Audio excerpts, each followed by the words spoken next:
Sales of Spider-Boy are getting lower and lower with each release. Quick people, what do we do? I don't know, maybe make a new Spider-Person again nobody asked for? Then redo Spider-Boy as a girl? And then cancel it after 7 issues?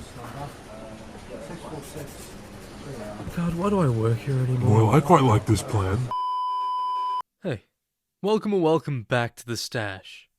What more can I say? Another Spider series no one asked for, and another cancellation. Spider-Girl, no not the good one, was one of Marvel's latest creatively bankrupt ideas, basically a spin-off thanks to the Spider-Boy series. Now, rightfully so, the announcement was met with a lot of backlash. I mean, we're meant to believe there isn't room for Ben Reilly according to Marvel, and yet here they are once again shoehorning in characters nobody asked for. Not to mention how disrespectful it all feels towards the real Spider-Girl, Mayday Parker. But honestly, this is just becoming routine. Marvel has turned this into a pattern. They keep introducing characters who haven't had the time or storytelling to earn the legacy names they're given. They think that slapping a familiar mask on someone new is all it takes to win over readers, and it's not that new characters can't work, they absolutely can. Many have proven that if they receive the right creators, the creators who actually care, then they more than easily earn their place within the world of comics. But what Marvel's doing now feels different.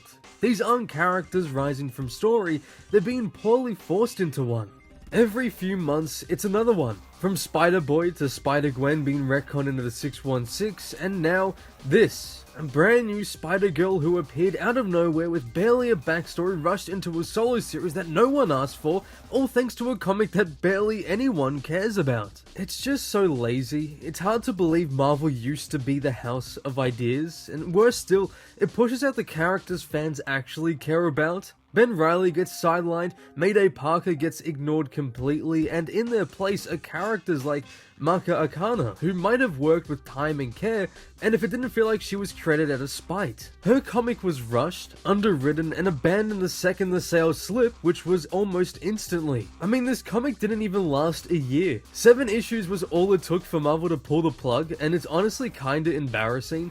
There's so many stories they could and should be telling, but instead they settle for whatever this is, just to bin it off the second it goes dead. It's hard not to feel like Marvel has hollowed out what legacy used to mean. They keep replacing character arcs and emotional weight with surface level branding and sales tactics, and don't even get me started on MCU synergy. But for today, let's talk about who this new Spider-Girl even was, how her series crashed and burned in just 7 issues, and why Marvel's obsession with constantly pissing off the fans is killing the soul of their very own universe. Before we continue though, I want to take a quick second to say that here at The Stash, we're trying to reach 15,000 subscribers before the end of the month. It's a huge ask, I know, but with your help, I also know we can do it. So if you haven't already and you like Spidey or just comic content in general, feel free to stick around and maybe hit that subscribe button. But with all that said, let's jump right back into the video. So let's start with the basics, because if you don't know who Maka Akana is, you're not alone. Maka is a relatively new character, first appearing in Spider-Boy issue 11 in 2024 under the name Funhouse given to her by Bullseye. Soon after though, she changed her look and name to Spider-Girl to probably become Spider-Boy's arch-nemesis. She's a Hawaiian mutant teenager and she has the ability to mimic the powers and mental patterns of others through eye contact. Her powers is basically a kind of weird mix of Rogue and Taskmaster with a mutant twist. At first she worked under Bullseye for whatever reason, until she found out he was eventually going to betray her. I mean, at this point, I don't care if you're a kid, if you're defending Bullseye of all people and saying you just don't know him like I do as a defense for this maniac, then that's kinda on you. Anyway, then she decided to go solo and became an actual hero for New York City, because they just don't have enough spider people already. And she was given her very own title. At least it wasn't jackpot, I guess. The problem is though, from a more generous point of view, is that this all happened way too fast. There wasn't much development, certainly no fan base, and no meaningful story arc. Marvel just tossed her the name Spider-Girl like it was a brand to slap on a character they didn't know how to sell otherwise, and it shows. From the moment the series was announced, the response online was pretty much all the same. Fans weren't excited, we weren't curious, and to be honest, we were annoyed, if anything, because Marvel has made a habit of this, creating new characters and dumping them into the spotlight before they actually earned anything.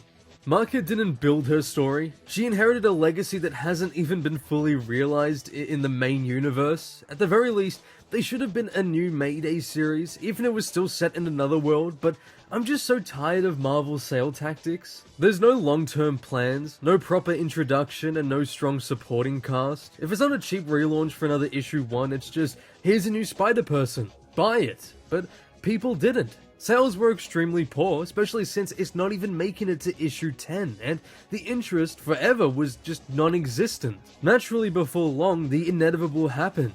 The series was announced to be cancelled in just 7 issues. That's barely enough time for 2 stories, and certainly not enough time for a character arc, let alone a meaningful legacy. But instead of learning from it, Marvel will just most likely rinse and repeat. Here's where things get even messier though, because this isn't just about Maka, it's about the new trend Marvel's been running with the 616. Did anybody actually ask for Spider-Boy or for this Spider-Girl or even for Spider-Gwen to be shoehorned into this world?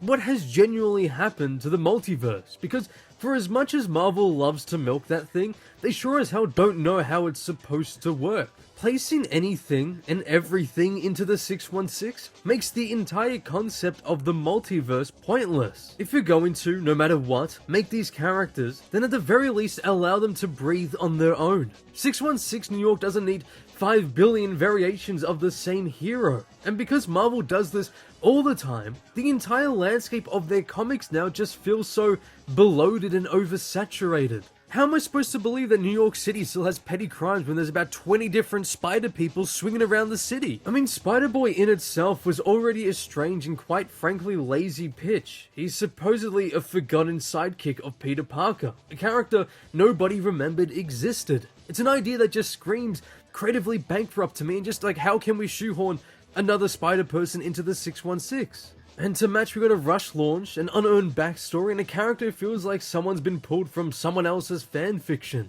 Then following with Maka's debut in Spider-Boy, it was clearly just Marvel's way of planting more seeds for brand expansion. It's not organic storytelling, just character dumping. None of them ever truly stuck, and for good reason, because when every new Spider variant is treated like a product instead of a person, then there's no reason for readers to care. You can't mass-produce legacy, and Marvel still, for some reason, hasn't figured that out. Marvel loves their legacy characters, and with that, they're so desperate to recreate what they did with others that genuinely worked, but instead of building them over time like they once did, they now try to shortcut the process. They introduce a new character, give them a famous name, push them hard for a few months, and when the numbers aren't there, scrap it, move on, and pretend it never happened. They're treating legacy like fast food, but the thing is, we're not stupid. We see the difference. We can tell when the character is someone worth reading, and when they're not. Marvel constantly talks about respecting their fan base, but these launches show the opposite. If they respected us, they'd take the time to actually craft a meaningful story. Instead, we get 7-issue books that vanish as fast as they arrived, characters that mean nothing, stories that go nowhere, and names like Spider-Girl that get dragged through the mud in the process. But let's go back to the name they used, Spider-Girl, because once upon a time, that name meant something.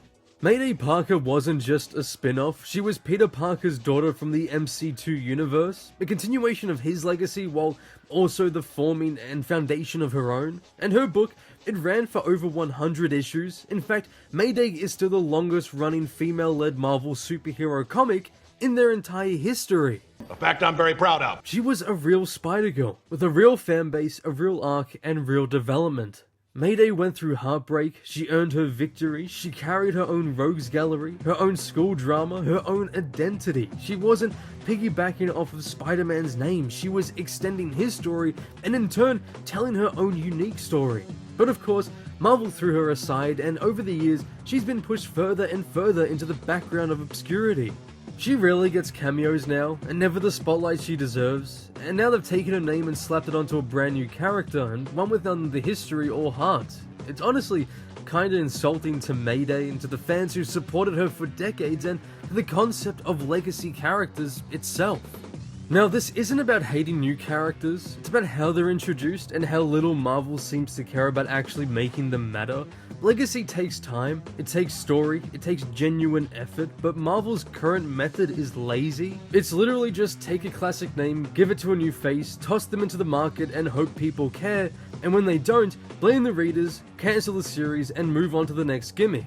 That's why people feel burnt out. Because it's not just one bad book, it's a pattern of disrespect. It's why it's met with so much backlash.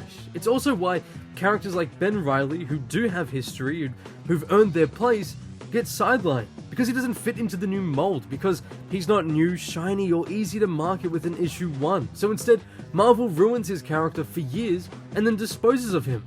As of recording this, there is rumors that he may be returning in the ASM book, and I just really hope that if it's true, Marvel just takes the time to fix his character. I'm sick of this evil Ben Reilly that has been plaguing the books for so long. But yeah, Spider-Girl was cancelled in just 7 issues. It's yet another Marvel misfire. Another example of legacy without meaning. Another forgettable name in a long list of characters Marvel will abandon when the sales don't immediately pop. But I believe the name Spider-Girl still means something. It meant something to Mayday Parker, and it still means something to fans who actually remember what a good legacy story looks like. Marvel can keep trying to replace that, but they'll never recreate it. Because characters like Mayday weren't just given the name, they earned it.